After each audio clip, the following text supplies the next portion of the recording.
What will dominate conversation is the FA Cup final, obviously.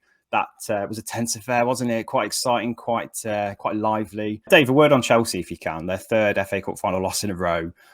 Sounds horrible to say for the players that have been involved in all three. You know, that's a crushing feeling, surely. And Mason Mount must feel absolutely terrible. Where do they go from here? How do they evaluate their season? Because we had really high hopes for Chelsea, and this has to go down as a huge failure to not come away with a trophy. Yeah, and it was a case of deja vu again, I feel, in this game. Like Mark's already said, it was very similar to the Carabao final. And I was surprised that Lukaku played, to be honest. I think you've got to give him a bit of praise there, really. I think there's a few players in there, like we mentioned, as a team are coming to the end of the cycle. There's rumours about Conte potentially on the way out. It's been linked with Man United.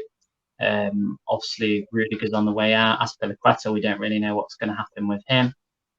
So it's going to be interesting times, and obviously with the club, the future of the club's a little bit up in the air. So I'm sure that a lot of Chelsea fans are probably a little bit apprehensive, really, with what's going on. So it'll be interesting to see what happens in the summer. What do they do next? What do they need to grow and to move forward from this season?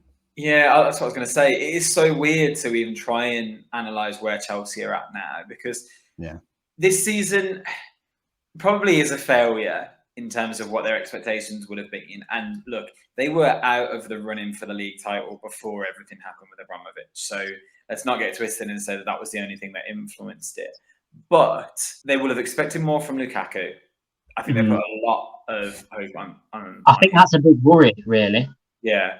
That was kind of central to their plans, wasn't it? And without that clicking, it has been difficult. They did win the European Super Cup and they won the Club World Cup this season. They can take that at least as something to try and build on, even if we don't necessarily recognise it as the most monumental win. But I think it's hard to assess what's next for Chelsea, because even with new ownership lurking, there's no guarantee that new ownership will be like Abramovich and spend the money that they were going to, even if it is someone that is incredibly wealthy, and it's going to have to be to put up the kind of sums that Chelsea require. Are they going to want to make the same kind of losses that Abramovich was prepared to take for the kind of other agendas, let's say, that he had on his mind at the time? It's hard to see where Chelsea go, because there's a lot that needs addressing. Dave mentioned then about the end of a cycle for a lot of players. They're going to lose Rudiger. We know that he's going to Real Madrid. Christensen looks like he's going to Barcelona, along with potentially Marcos Alonso and Azpilicueta. So that's 4 key defenders gone straight away. And all of a sudden, the depth they have is Trevor Chalobah, who I think is a very good player, to be fair. And Thiago Silva will be 38 next season, I think. And look, that guy doesn't seem to be aging. He's still fantastic. But after a while, you can't put too much hope in that.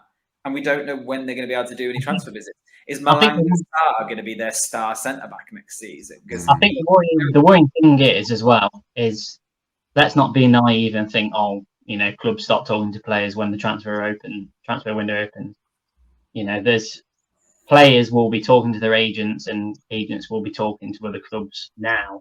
Just obviously, the season's not even ended yet. I think that's the worrying thing for Chelsea and Chelsea fans, because look from the outsiders looking in, thinking, the club can't guarantee that they will be able to get this player in here and now, or they don't know when they'll be able to get a player in with the situation they're in. So I think in a way, it's a bit weird saying this, but as a United fan, at least we kind of know the mess that we're in, what we need to, obviously the players that we need in, what players will be already on the way out. I think there's just so much uncertainty around that Chelsea team. And the other thing is this trophy would have at least given them something to kind of galvanise the group of players that are there.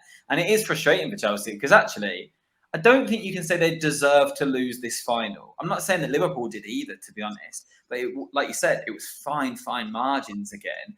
But at the end of the day, those margins don't matter. It's not measured on margins. They don't have the trophy. So it's such an odd circumstance to find yourself in. Like Dave says, the negotiation process. What players are we seeing Chelsea linked with? We've seen a lot of Chelsea players linked elsewhere, but none being linked with them. We talked before we started recording briefly about some of the massive names that are available this summer. Dybala's said goodbye to Juventus. Lewandowski might be leaving Bayern Munich. Mbappe's still out of contract. Haaland's just agreed to move. Now, a year, 2 years ago, Chelsea are in the conversation for all of those players. Absolutely. They're not now because they literally can't be. So those players will all get snapped up in the meantime because Chelsea will be slow to act. And then what do? How do they then close that gap between themselves, Liverpool and City next season? Because it's a big gap.